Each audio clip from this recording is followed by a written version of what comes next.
The power of gratitude. The beautiful dua for thanking Allah. Assalamu alaikum wa rahmatullahi wa barakatuh. Ako muli si Be Inspired na maghahatid sa inyo ng mga katotohanang katuruan sa Islam at mga kwento nito. Huwag kalimutang mag-follow, like, at share upang makatanggap ng mga bagong Islamic teachings at lectures.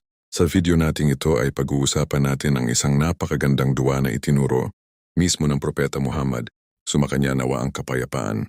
Marami ang nagtatanong, ano ang kasaysayan ng dua na ito? Bakit ito napakahalaga? Ano ang mga biyayang ipinangako ni Allah Azza wa Jal sa mga taong laging nagpupuri at nagpapasalamat sa Kanya? At ano ang sinabi ng Propeta Muhammad sumakanya, nawa ang kapayapaan tungkol sa dua na ito? Sa video na ito ay ating sasagutin ang lahat ng mga tanong na iyan gamit ang marangal na Quran at mga mapagkakatiwalaang hadith. Simulan na natin ang kasaysayan ng dua na ito. Mga minamahal nating kapatid na Muslim at mga kaibigang non-Muslim, ang dua na nasa larawan ay hindi gawa-gawa lamang. Ito ay nagmula sa isang tunay na pangyayari sa panahon ng Propeta Muhammad, sumakanya nawa ang kapayapaan. Isang araw ay narinig ng Propeta Muhammad, sumakanya nawa ang kapayapaan ng isang lalaki na taimtim na nananalangin kay Allah Azza wa Jal. Hindi siya nagsimula sa paghingi ng kayamanan. Hindi siya nagsimula sa paghingi ng makamundong bagay. Bagkus ay nagsimula siya sa pagpupuri kay Allah Azza wa Jal gamit ang kanyang mga dakilang pangalan at katangian.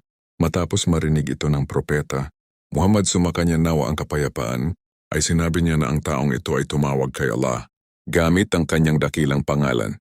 At kapag si Allah Azza wa Jal ay tinawag gamit ang dakilang pangalan na iyon, ay siya ay tumutugon at nagbibigay ayon sa kanyang karunungan at habag. Ito ang dahilan kung bakit napakahalaga ng dua na ito. Hindi lamang ito panalangin. Ito ay isang paraan ng pagpuri, pagpapakumbaba, at pagkilala sa kadakilaan ni Allah Azza wa Jal bago humiling sa Kanya. Ang hadith, Allahumma inni asaluka bi anna lakal hamd, la ilaha illa antal mannan, badius samawati wal ard, ya dhal jalali wal ikram, ya hayyu ya qayyum, inni asaluka.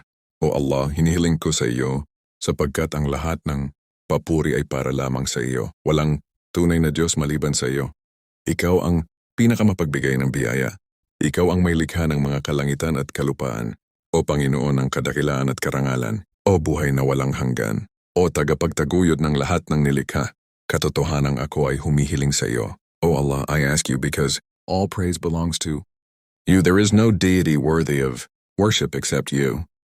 You are the bestower of all favors, originator of the heavens and the earth, a possessor of majesty and honor, who ever living, a sustainer of all creation.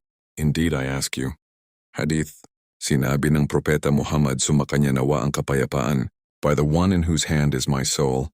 He has asked Allah by his greatest name. When he is called upon by it, he answers, and when he is asked by it, he gives. Sunan Ibn Majah 3878.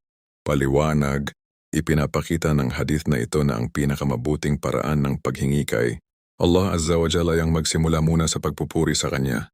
Ito rin ang itinuro ng Propeta Muhammad, sumakanya nawa ang kapayapaan sa kanyang mga kasamahan. Ano ang sinasabi ng marangal na Quran tungkol sa pasasalamat? Surah Ibrahim chapter 14 verse 7. Wa idh ta'adhana rabbukum la in shakartum la azidannakum wa la in kafartum inna adhabi la shadid. At nang ipahayag ng inyong Panginoon, kung kayo ay magpapasalamat ay tiyak na daragdagan ko pa ang aking mga biyaya para sa inyo. Ngunit kung kayo ay hindi tatanaw ng utang na loob, tunay na ang aking kaparusahan ay matindi.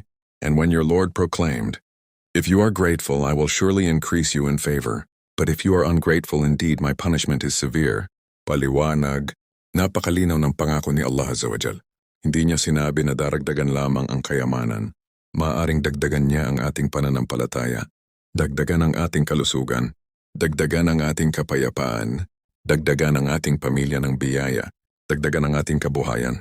Ang tunay na lihim ng pagdami ng biyaya ay ang pagiging mapagpasalamat. Surah Al-Baqarah chapter 2 verse 152. Fadhkuruni adhkurkum washkuru li wala takfurun. Kaya alalahanin ninyo ako at aalalahanin ko kayo. Magpasalamat kayo sa akin at huwag kayong maging walang utang na loob. So remember me. I will remember you. Be grateful to me and do not be ungrateful. Paliwanag, isipin natin ito. Kapag inaalala natin si Allah Azza wa Jal sa pamamagitan ng dhikr, dua, salah at mabubuting gawa, nangangako siya na aalalahanin niya tayo. Wala nang mas dakilang karangalan kaysa maalala ng Panginoon ng buong sanlibutan ang kanyang alipin, ang kahulugan ng mga salita sa dua. La ilaha illallah. Ibig sabihin ay walang tunay na Diyos na karapat dapat sambahin maliban kay Allah Azza wa Jal. Ito ang pundasyon ng Islam. Almanan, siya ang nagbibigay ng biyaya kahit hindi natin ito karapat dapat.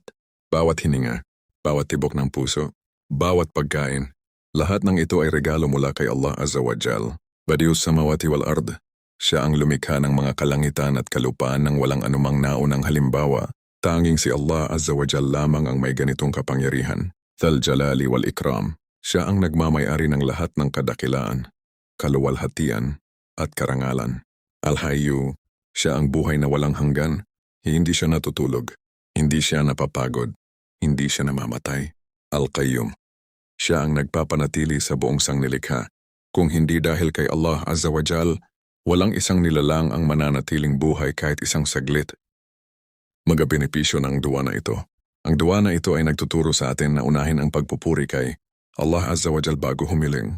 Pinatitibay nito ang ating tawhid. Pinapalalim nito ang ating pagmamahal kay Allah Azza wa Jal. Pinapaalalahanan tayo na ang lahat ng biyaya ay nagmumula lamang sa Kanya at itinuturo nito ang tamang paraan ng panalangin ayon sa sunnah ng Propeta Muhammad, sumakanya nawa ang kapayapaan. Motivational message by Be Inspired. Mga minamahal nating kapatid na Muslim at mga kaibigang non-Muslim, kapag ang buhay ay puno ng pagsubok, huwag nating kalimutang magpasalamat. Kapag dumating ang tagumpay, magpasalamat.